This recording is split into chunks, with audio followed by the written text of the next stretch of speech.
Para sa napakababang presyo, ang bawat pamilya ay makakabili ng multi-purpose radio flashlight na ginagamit sa militar ng US.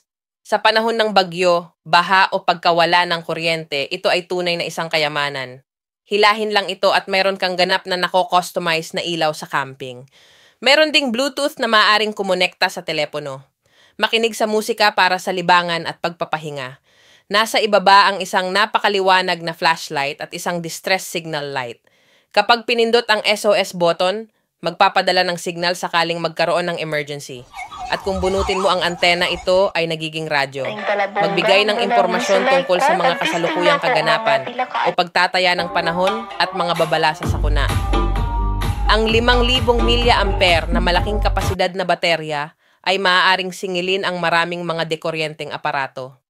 Sa partikular, hindi mo kailangang mag-alala tungkol sa pagkawala ng kuryente dahil ang produkto ay may solar panel at maaaring makabuo ng kuryente sa pamamagitan ng pag-crank ng kamay, na lubhang kapakipakinabang sa pang-araw-araw na buhay. Mag-order na ngayon para sa 45% diskwento